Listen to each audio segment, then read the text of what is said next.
Yeah, I don't know about the reporting over there in Britain of what's happening. I know the Prime Minister there, Sir Keir Starmer, keeps just going on and on about Israel's right to self-defense and not about any breach of Article 51 of the UN Charter. And I know of the Japanese Financial Times here, Israel claims control of Tehran's skies, just repeating this kind of stuff.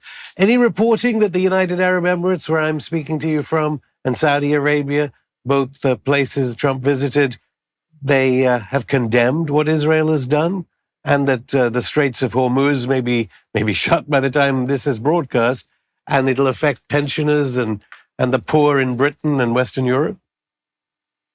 Yes, I think the media and the political class have been leading with... No, they haven't. I thought for a second, because, I was at the BBC Today program during the Iraq WMD disaster, and our source, David Kelly, he died. I don't know for this war on Iran what they've got up their sleeve. So you are seeing, I think, another example, and it came out for me very powerfully with the statement issued by the G7. Trump couldn't wait to get out of that, but nonetheless, they came together to issue a shameful, ridiculous statement. Didn't mention Israel as the belligerent aggressor, didn't mention that Israel has a nuclear weapons program. It's not an NPT signatory. It was Israel, it was their happy place. Israel as victim, Israel's right to self-defense, the threat of Iran, and what it felt like. And it's echoed in the media, and that's where the political class is. It felt like they are, again, almost cutting themselves off from the rest of the world.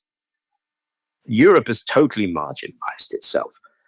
Throughout the atrocities and the war crimes that Israel has been committing in Gaza, they have failed to find a narrative and a set of actions that make them anything of relevance in a world in which the international multilateral architecture and the international legal structures still have any salience. And they have done that yet again, because, as you note, there are things to do with IEA safeguard protocols for states in the NPT who do have a right to civilian enrichment. What Israel has done is extremely dangerous in that respect. It's a violation of those safeguards.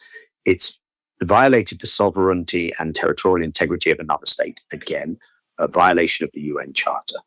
So it heaps layer upon layer of, this not being a serious set of actors. And I think the world increasingly sees it that way when they ever talk about those norms. And I do think that most of the rest of the world, just as they have voted in a different way in the UN on Gaza, does not want to see the kind of radicalizing, destabilizing actions of the Israeli state, nor do they want to see it being enabled to do that by the West. And that opposition that you're talking about in the region, and those issues barely register in the media and the political class.